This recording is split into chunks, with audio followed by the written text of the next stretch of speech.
Declan. The first 25 riders, 30 riders, it's all in one line, and that means the pace is really on. That's absolutely flat chat for the second day in succession. Yes, Philippe Gilbert did say yesterday, didn't he, that it was actually very, very hard, and they panicked a little bit, and they really had to chase down the break. And suddenly the break's lead collapsed, and they actually caught them quite a bit earlier than they might have expected based on their rate of catch. And that was due to the huge amount of work that was done on the front and the huge pace that was set into that final climb. And that meant it was Waterloo for so many riders, jettisoned and not able to take part in that finishing sprint. Well, we know that Hansen is in good form. We mentioned already that he was 11th in the Tour of Belgium just a few weeks ago, and that's a very difficult race. And he came here, he rode very well in the prologue, and he's getting a bit of help for Reiners. But I think if you see Reiners' face, it's full of concentration and a little bit of hurt in there as well. Just a short turn, flicks the elbow. But Hansen doing the majority of the work here, and he knows he has to do it. But it's nice that Reiners can actually get some sort of give some sort of help to Hansen, but Hansen for sure is the strongest here. Yeah, I think Reiners is suffering just to stay on the wheel, and gives him just a little bit of a rest, just enough time for Lasse Norman Hansen just to take the merest of breathers, but almost a sense of frustration in the way that Hansen went back to the front there a little bit. He really pushed on, and I sensed that he'd be happy enough to go on his own at this point. Were he able to do that? Albacini making a little adjustment in the bunch in the red jersey. He's just swept through shot. We scan our way through the bunch. There's a lot of riders pretty much maximum focus at the moment. Nobody's concentrating on anything but the rider in front, and we saw Baptiste Planca just making his way up the line there for the Katusha squad. And the red jerseys with a big white K. And he'll be asked to do a little bit of work later on. He's their fast man for the finish.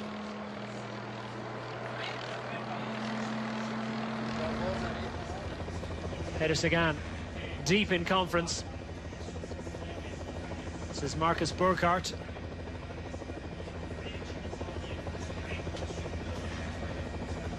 What's the plan going to be? Will they be satisfied with the way things are going at the moment? I think so, yeah. The gap is coming down. We're now inside the last 500 metres for the second sprint of the day. Only 2 sprints today. We had 3 yesterday, and I think that Reiners just pops over here to take the maximum points, and the prize money goes with that. He is doing less work than Hansen, but Hansen has been sweeping up the King of the Mountains points, and he doesn't have to help Hansen because he knows when he gets to the King of the Mountains points that Hansen is going to take some more points ahead of his teammate Van der Leek. So it's just a mutual agreement they've got as they roll over, but I would think that in about less than 3 minutes time you'll see as he sits up, takes that, and that's the last we'll see of Reiners in the breakaway. Well, he was absolutely on the limit, wasn't he? And I think Lasse Norman Hansen knew it, so he just gave him that opportunity to take that. It worked for it, and now he will leave Lasse Norman Hansen to race on alone. In fairness, he's been doing so much of the legwork lately. Just inside 3 minutes, just inside 26 kilometres remaining on stage 3 of the Tour de Suisse. Starting to build up nicely. We pick out Philippe Gilbert in these Belgian national road race champions colours. Proud moment for him yesterday as he took his first victory in the Tour de Suisse. 5th win of the season for the great Belgian from Verviers. World road race champion back in 2012. Allows him the honour of wearing those arc-en-ciel stripes at the end of his sleeves. As Norman Hansen is alone in his suffering now, and this is the kind of suffering that he likes. Yeah, he's used to individual efforts. Very good time trialist. We've seen it again. Reiners was just kind of gifted the points there in the points competition, and also the prize fund that goes with this. But Reiners just could only do some small turns to help Hansen, and Hansen is now on his own inside the last 25 kilometres. He does have a fighting chance, but it's going to be very difficult because we now have 5 riders at the front of the peloton trying to bring him back. Well, he's a track rider, and he really sits beautifully on a bike, doesn't he? Gets low and billiard table back. You could put a spirit level on that, couldn't you? His head hunkers low on his shoulders.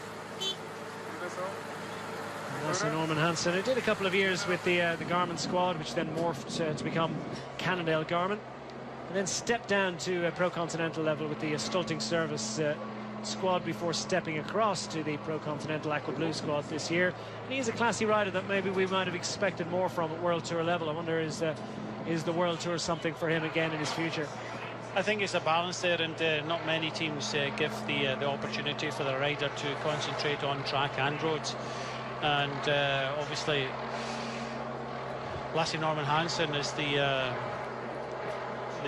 gold medalist at in London in the Omnium. He wanted to go to Rio and try and defend his title. He came away with 2 bronze medals. Well, here we have Kuhn going for that extra bonus second again. We pick it up and he just nips. He's led out very nicely, and the overall race leader now leads this race by 3 seconds. So it's a 3-second advantage heading into the final sprint for glory into Bern, as Stefan Kuhn, himself no mean exponent on the boards. It's the 2015 world champion at the individual pursuit, beat Jack Bobridge in the final. There's confirmation of that second sprint of the day. Reiner's just ahead of his departure from the breakaway. That's Norman Hansen.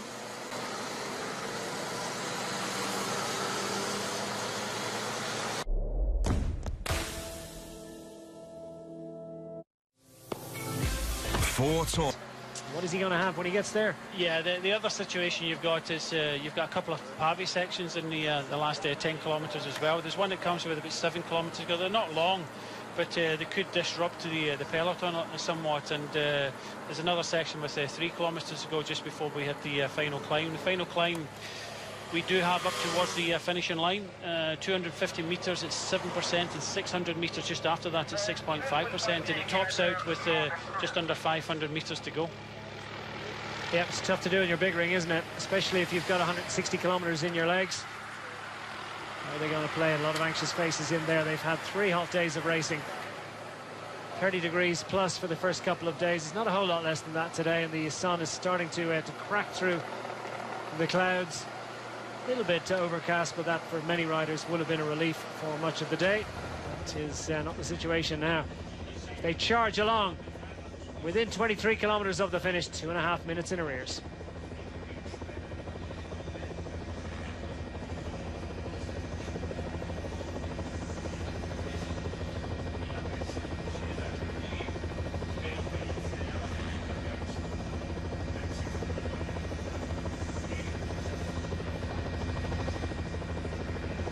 Just over 22 kilometres remaining on stage 3 of Tour de Suisse. We're making our way from Menziken to the state capital, the nation capital, Bern. Well, there's a hell of a vantage point. A little bit of extra stimulation to add to the his daily constitutional. You wouldn't want to have vertigo, would you, up there?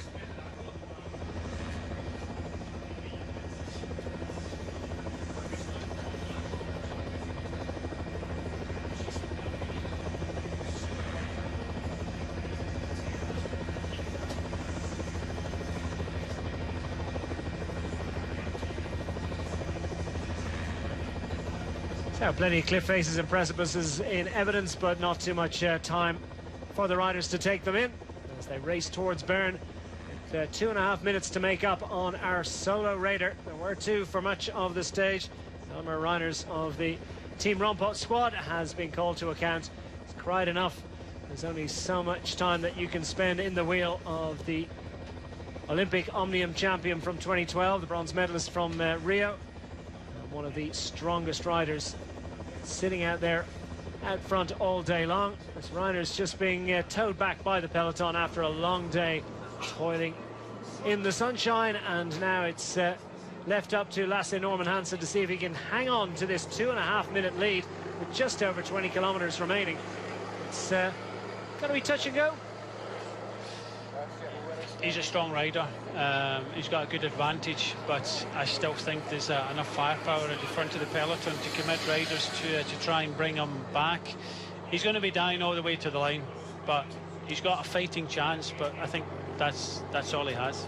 He's going to make them work for it, that's for sure. He's There'll be no free ride. At this moment, they've got to try and set things up for that final climb of the day. Comes with just under 15 kilometers remaining in the stage, and you sense that Timmer is really pushing hard. It's a bit of a match race between the two at the moment, isn't it? Timmer does have the considerable luxury of being able to move across and make way for Matthias Brainlet. Brainlet, former world hour record holder, fine time trial rider, and a really, really big motor to put on the front. Stefan Kung basking in the glory, a rare opportunity for the 23-year-old to surf the wheels and enjoy the moment. And he'll still be in yellow tomorrow. His teammate, of course, the first yellow jersey winner, Rowan Dennis, after that exemplary time trial performance on Saturday. And in yesterday's stage, Rowan Dennis hitting the deck, and Stefan Kung in perfect position to take up the lead and take up the challenge on behalf of Team BMC.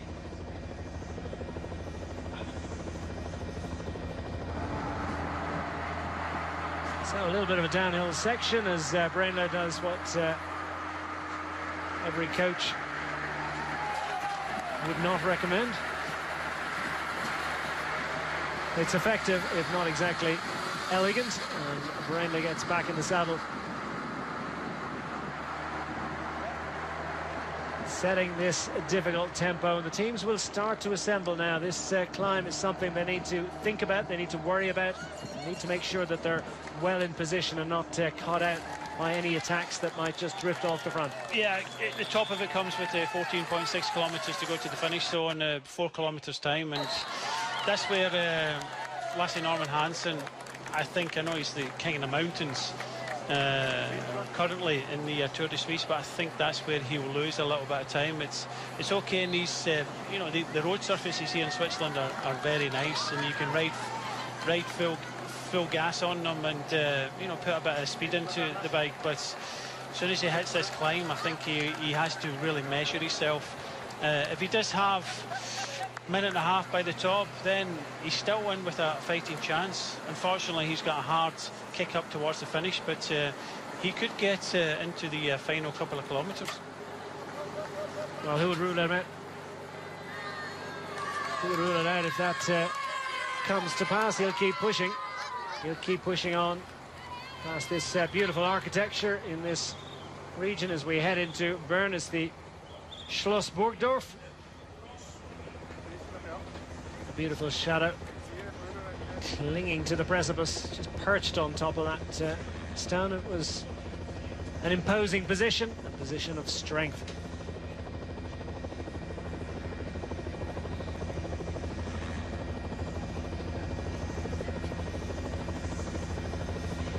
Popular bathing place as well. You see the outdoor and indoor swimming pools in the background. This is a popular destination for Swiss tourists.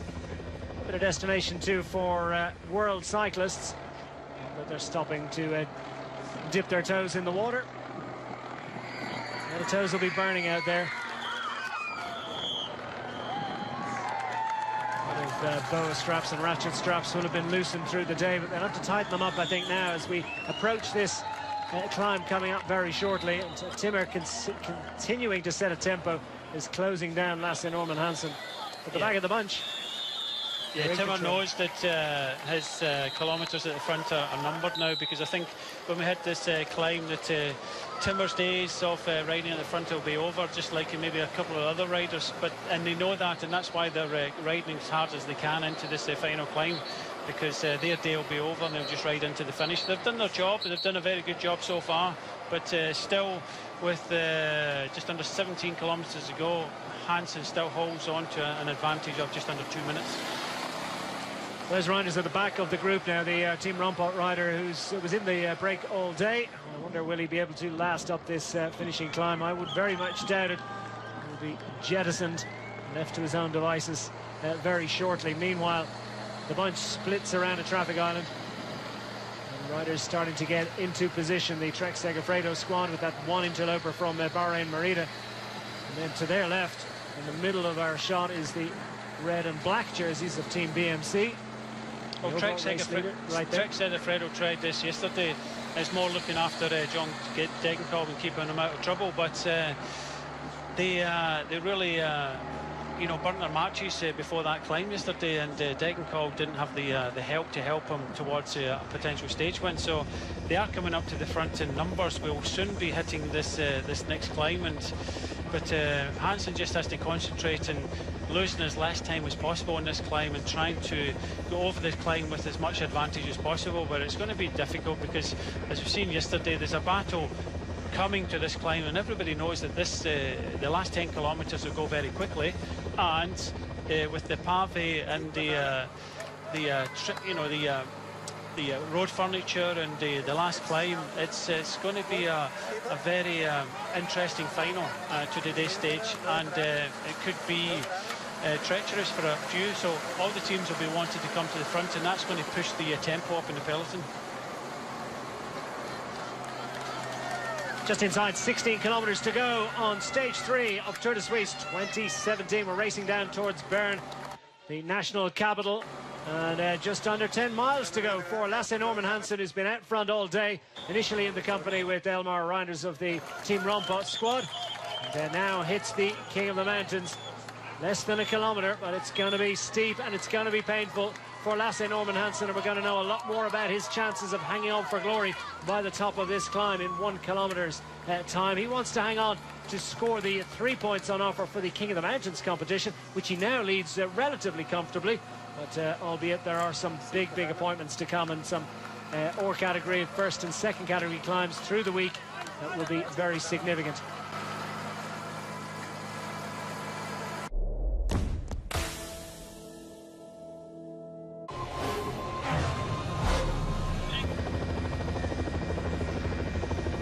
They're riding into this climb very quickly, and that's why the time advantage is coming down to just over 1 minute 20, because they know it's narrow. They've got that information. AG2 are getting involved here, but BMC pushing up, but it's push and shove into this narrow part, and yeah, all the riders want to try and kind of settle it down a little bit, but a lot of the team effort at the front, especially Timur and many others, their day is now finished. As you see Timur on the left-hand side there. It was like a Northern Classic, wasn't it, into that hill? It was like everybody knew it was there. There was a massive charge in there and a huge tempo being set, and Yuri Sagan, who was on the front for much of the afternoon, finds himself at the back of the group. His work is done, and it was very impressive work indeed, and he can bask in a job well done, as indeed can Albert Timmer at the back for Team Sunweb. Both those riders having done so much of the legwork to peg back the advantage of Lasse Norman Hansen, now just north of a minute and shrinking rapidly. And he's still got quite a bit to do before he gets to the top of this hill. Lasse Norman Hansen, just one big agenda for him inside the final 15 kilometres and inside the final half kilometre to the top of this final climb of the day. He looks around because he sees those race vehicles coming past, and he knows that his time out front now is limited. They need to get them past because it's such a narrow road. Yeah, about 100 metres ago he put it into the small ring from the big ring, and his legs is gone, and he's put it into a small gear. He'll now be just concentrating on trying to go over the top of this climb, gaining maximum points, because he looked behind because there's a mad rush for all the vehicles to get past. There's still enough time for that to happen, but yeah, it's his days are numbered now, and he's lost a lot of time on this climb as Jack Bauer comes to the front with Pantano just behind. Pantano was suffering yesterday with a stomach problem, but apparently feels a lot better today. Well, he's going to get the points. It's down to 46 seconds. He's hanging on grimly through to the finish of this climb. And this is the big agenda for Lasse Norman Hansen. He's not going to win the stage today because the bunch are well within touching distance now of this super strong Danish rider. Remember, he's been out front for 2 days in succession. The Grumlingen climb is claimed by Lasse Norman Hansen, who gets another 3 points towards his King of the Mountains total. Stretches his advantage further. Breathes a sigh of relief. One wonders how much longer he will resist. Why is it that when a rider goes from the big ring to the small ring, the rhythm just suddenly goes from their legs? Oh, the strength goes from their legs more than anything. He would love to have gone up this climb in the big ring, but he tried. He got to, you know, kind of halfway up the climb and had to put it into a little ring. You could see when he put it into a little ring that his legs were just like you know, just gone to jelly. Gasparotto's come to the front, Pantano's come to the front. They're really pushing on hard. They want to make it difficult, but just he's been out front for the last 2 days, and he's just starting to suffer for it now, and he's going to be swept up very quickly now. Yeah, it's big ring climbing for the bunch, and that's what World Tour bike racing looks like. It's not easy to do, and there are plenty of local residents in and around Bern that make a regular appointment with this hill. And we'll find that an eye-watering prospect. 7% on average, and even steeper than that. Lasse Norman Hansen is the leader of the King of the Mountains competition. He'll retain that aqua blue coloured jersey on behalf of the aqua blue squad into tomorrow's 4th stage. The bunch have dragged him back. There's confirmation. Gasparotto and Jarlinson Pantano claim the 2 and 1 points on offer.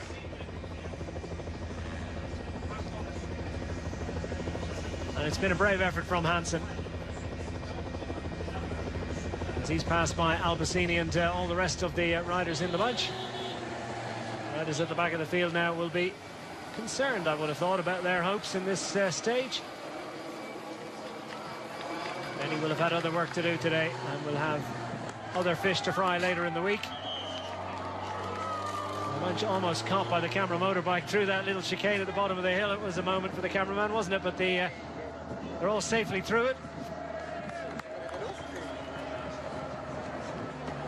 A little reset, little reconsider what's happened. Well, what's happened is that the hill really wasn't long enough to split the bunch in any significant way.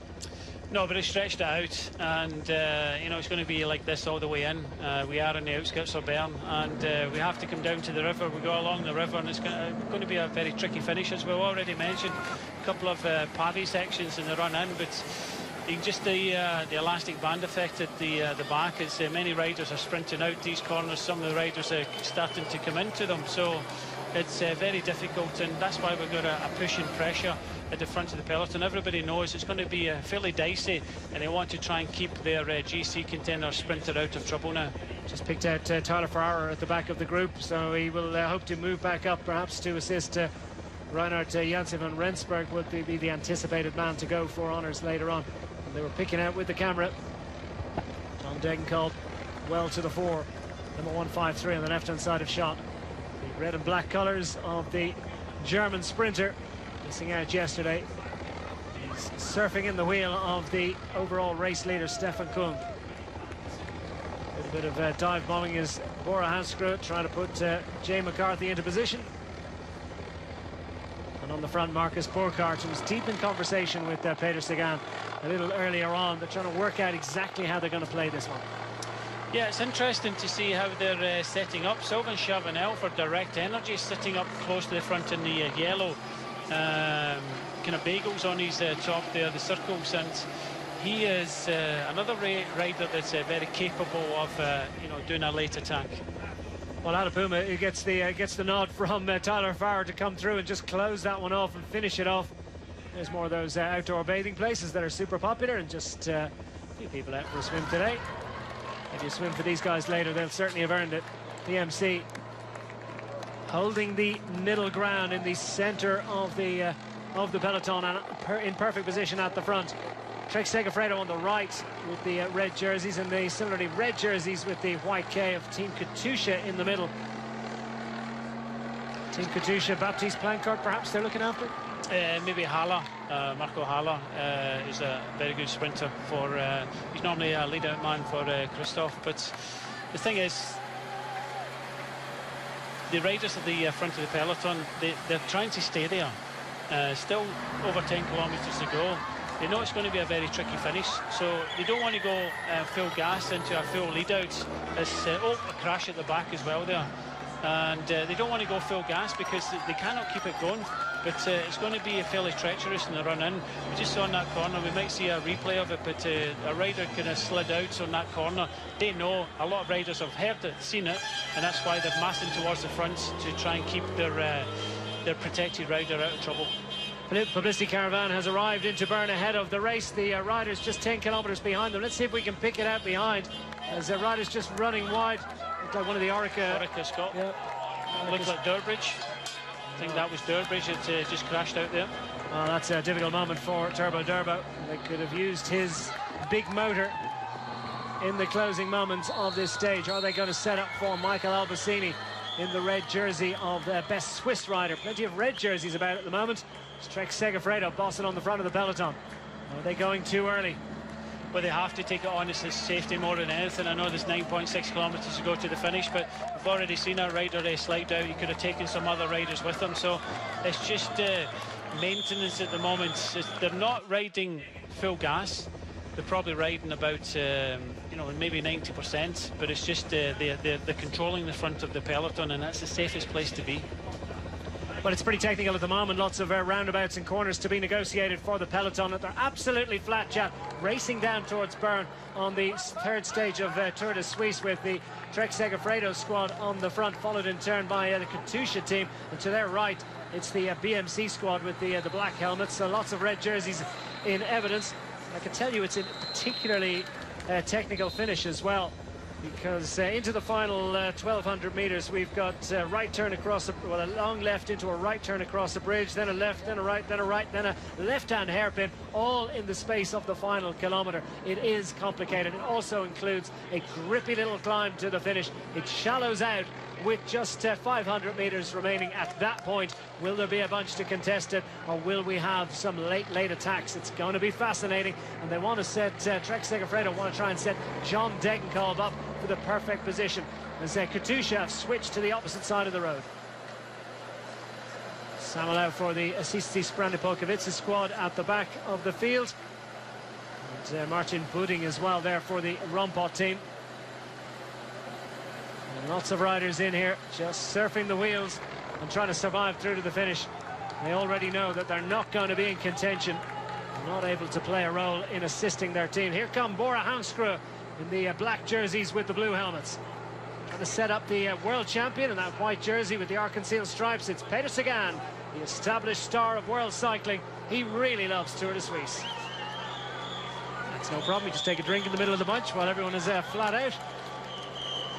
Down to the final 8 kilometres, the final 5 miles of racing on Tour de Suisse, stage 3.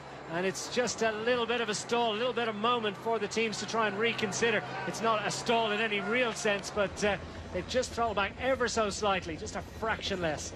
You can see the red jersey of Albacini being looked after. BMC pushing hard to come to the front as well and stay there, keeping all the riders out of trouble. Bora getting involved there. Haller seems to be looking after one of these riders towards the front, so he will not be sprinting for Katusha. But yeah, this is not a lead out. This is trying to stay safe, which is very difficult to do. Very difficult and very impressive work that's been done by Team BMC. As Daniel Oss said, just has in his wheel. It's great Van Avermaet. Van Avermaet has that gold, the gold writing on his bike. You might try and pick it out if you can from the overhead shot. And of course, he's the Olympic champion. He's in turn got in his wheel Damiano Caruso. No sign of the yellow jersey at the moment, just slipped a little bit further back. Stefan Kung just a little bit out of it. It's not easy to keep towards the front of the peloton. Any gap that opens, you're having to constantly move up, move up, move up.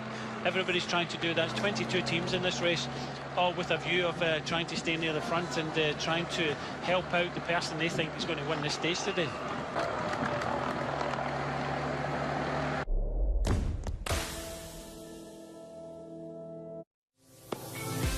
Four tournaments. Quite sublime. One season. One of the hottest tickets in town. The biggest names. Amazing scenes. On the road to Wimbledon. Incredible shot, mate. Follow every game, set and match.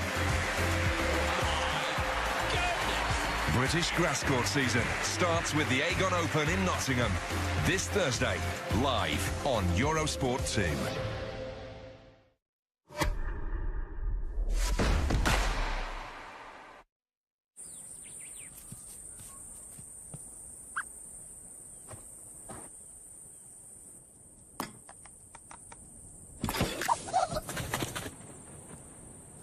She packed my bags last night, pre-flight, 0 hour, 9 a.m.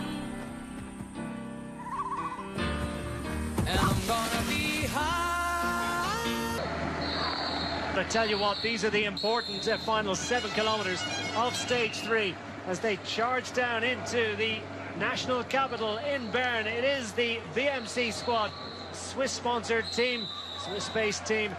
It would mean an awful lot to them if they could continue to hang on to the yellow jersey, if they could take a second stage win in 3 days. They've got a great chance, courtesy of Greg van Avermaet, who's surfing the wheels. Is he surfing to glory? Bora Hansgrohe, handily placed at the moment, did perhaps a little bit too much work in the finale yesterday and were found wanting a little bit in the final kilometre. Now they're trying to play a little bit of a waiting game. Yeah, they are at the moment. As I said, they're trying to kind of mop the front, be at the front, and without committing too much. We're coming over the bridge now, and we're going to be heading up the river. I tell you what, it's caught a lot of people out here, the fast and furious nature of this finale. The caravan has been pushed through the finishing line here purely because they've been out on the road. They come into Bern, and all of a sudden this beautiful city here in the Switzerland, everybody wants to see a bit of the caravan, and they've been caught out a little bit, so they've been pushed through the finish here. This is one of the Pavi sections we were talking about. A beautiful city, Bern, but the rider's not taking any of this in. This is a very difficult final few kilometres here. It's a sensational view, and it's some sensational bike racing as well. Finding the smooth section in the centre is the BMC squad, lined out as riders are just being shelled in ones and twos, and so many riders struggling to follow the pace. It is just a very, very impressive pace. Are BMC pushing to the bottom of the hill and just going to leave Van Avermaet to his own devices? Yeah, that looks like they wanted to keep the tempo on. They've got to look after not just Greg van Avermaet. They've got to try and look after the yellow jersey of Stefan Kung. He's sprinted to a couple of bonus seconds already, so they want to try and look after him and try and keep the likes of Caruso and TJ Van Garderen out of trouble as well. Yeah, well, clearly Kung is motivated to hang on to that yellow jersey, but can he get himself into position? And one would wonder whether there could well be splits as well in the final moments of this stage. Inside 5 kilometres remaining now on Tour de Suisse, stage 3. Racing through the old town in Bern towards the finale of stage 3 of Tour de Suisse. And the peloton is stretched in one long line. Plenty of riders yet to come through the last corner as we race into the next left-hander. It's Team BMC on the front, representing several interests, not least Greg van Avermaet, the Olympic champion, in fine form. So too is the overall leader of this race, Stefan Kung. Can he hang on to just that yellow jersey for at least one more day? Absolutely no let up here, and I think towards the front of the blue jersey, I think Zinedek Stibar is there, and he's actually a very strong rider for a late attack here as well. Yeah, is Stibar looking after himself, or perhaps thinking about Matteo Trentin for the sprint? Could it be a bit of a Gilbert dual role here? Well, I can't see anybody else towards the front, and Stibar sitting in 5th place. He's having a look behind. He's got himself in a good place, but I wouldn't be surprised if Stibar was a rider that decided to go for a long one in this climb. Well, Michael Scher on the front of the bunch has been winching them along at a very impressive rate. Team Sunweb have got into position. They're trying to move Michael Albacini up. He looks like he's riding solo for the Orica squad. Hasn't got too many teammates around him at the moment. He'll try and pick up a couple of teammates. There's Stefan Kung at the bottom of our shot. He has been distanced considerably. He's still in the bunch. He's still at the same time as the riders up front, but will there be splits later on? Could be danger moment for him and his jersey. Yeah, coming down towards the river again, and we're going to be heading back out the other side. And I tell you what, absolutely no let up whatsoever. I also saw Tim Wellens for Lotto Soudal in the red move up as well. So everybody knows that they have to be in a very good position as soon as they hit this climb. Well, it's a proud moment for Michael Scher. He is a tall and a very, very powerful rider, and he's on home ground, and he wants to show everyone in the world of cycling just what a strong bike rider he is. He's on home soil with the home team and towing them up into the final 3 kilometres. Less than that to go, 2,800 metres as they work their way towards the conclusion in Bern. BMC have owned it for a while, but the other teams, you feel the strong ones at least, are satisfied with the tempo that they're setting. Now it's Bora Hansgrohe, put a rider to the fore. The thing is, BMC have been swamped now by Bora and Trek Segafredo, so it's a big battle into the bottom of this climb. Everybody knows it is about position. Albacini has moved right up there. Sagan in the World Championship jersey is in a very good position as well.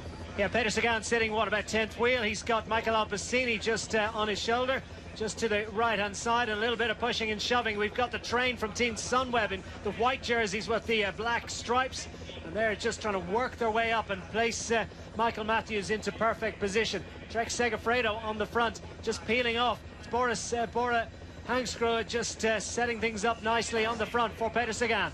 So on the last of the Pavi section, it was only a quick one, but yeah, still BMC, Trek Segafredo, Bora, Sunweb pushing up there. Looks like Cannondale were there with possibly Michael Woods, Alpecini trying to get a very good position. And it's on the front, it's BMC continuing to set the tempo. Trek Segafredo not too far from the front. Bora Hangscrew, they've owned so much of this. We're into the final mile, the final 1,600 metres. They're going to make a right turn, go across the bridge, and that's the end of the flat road for the next little while. Going across the old bridge, slightly changed finish from last year's Tour de France. They make the left turn, and then the long right-hander as the gradient starts to grip. Yeah, Daniel Oss still at the front, and his days are numbered now. He pulls over, allows Trek Segafredo to come. John Degenkolb looks as if he's in second place there. In third place, the world champion of Peter Sagan. Steve Barr is still waiting as we go around this hairpin corner. Well, around this hairpin corner is where this hill is just about at its steepest. They're off the cobbles and can have a look around to see the damage they're doing. Where is the strength for a late attack? Peter Sagan is in absolutely perfect position at the moment. He knows how to ride this finish. He's done it already in the Tour de France. Can he do it again, or has he hit the front just a little bit too early? Well, Conde de Cortes at the front, and he's given it absolutely everything. He's trying to stop all the attacks. You can just see the faces behind, trying to kind of hang on. But he's going to leave John Degenkolb. Sagan realises he's too far from the front, moves over, allows other riders to come to the front. Tim Wellens for Lotto Soudal was sitting there. Steve Barr is also there. But these are dangerous times as Pozzovivo comes to the front. It's Domenico Pozzovivo, the pocket rocket from Italy, who's going to try to see can he surprise the sprinters, gets himself into perfect position, but he's surely not going to distance the power men. John Degenkolb and Peter Sagan just having to throttle back ever so slightly and just see can they reset and go again. Jonas Aguirre for Bahrain is in the second place, and then we've got it looks like Trentin has moved himself up into third place. Rui Costa right up there, and yeah, this is a hard finish, and we're almost over the top of this climb, and an attack by Rui Costa. Rui Costa goes for it. He's got Peter Sagan in his wheel, and Sagan, he looks like he's in perfect position at the moment. Matteo Trentin there in the blue of Team Quickstep. Sunweb are going to take it up. Looks like Matthews is there in the wheel and ready to go. Matthews ready to fire from second position. He's looking around. Degenkolb is there as well. Matteo Trentin in perfect position. Peter Sagan ready to go as well. Here comes Matthews for Team Sunweb. Matthews inside the final 150 metres, but here comes Peter Sagan on the inside. Will Peter Sagan manage to get there in time? Matthews is going to make it. Michael Matthews wins stage 3 of the Tour of Switzerland. Superb work by Team Sunweb. They propelled him into perfect position, and no one was going to stop playing on that occasion. Michael Matthews gets stage 3 of Tour de Suisse. Well, absolutely stunning work, and Stefan Koen finds himself at the back of a split there in the bunch, and that behind also had TJ Van Garderen in amongst them, and that could spell curtains for his yellow jersey, because of course Michael Matthews was sitting just a handful of seconds behind. So Matthews, I think, could well be in a great position to take over the overall lead. The stage is what he wanted, and he's got it in emphatic fashion. Yeah, it was a perfect sprint by Michael Matthews. He took it on from the front. By taking the stage, he takes the yellow jersey anyway, irrelevant of Stefan Koen finishing 21 seconds down. But it was a hard finish. You can just look at the rider still coming across the finishing line now. Difficult to control, but Rui Costa went with about 500 metres to go. Sagan and Degenkolb, they bumped and barged. They're talking about it now. They'll make up afterwards, but I don't think any of them had the power to come round Michael Matthews in the end there. They were struggling. They're still talking about it. I think they have to close the door on it, because I don't think Degenkolb or Sagan would have made it round the flying Michael Matthews to take that stage away from him. Well, there you have it, confirmation of the stage order at the conclusion of stage 3. Michael Matthews gets his stage success ahead of Peter Sagan. Degenkolb, Tim Wellens gets up for a fine fourth place finish. great sprinting performance. Albacini 5th. Paddy Bevan is sprinting well, 2nd day in succession. Vishal Trentin Bakelans and Damiano Caruso hangs on for a fine 10th of the line.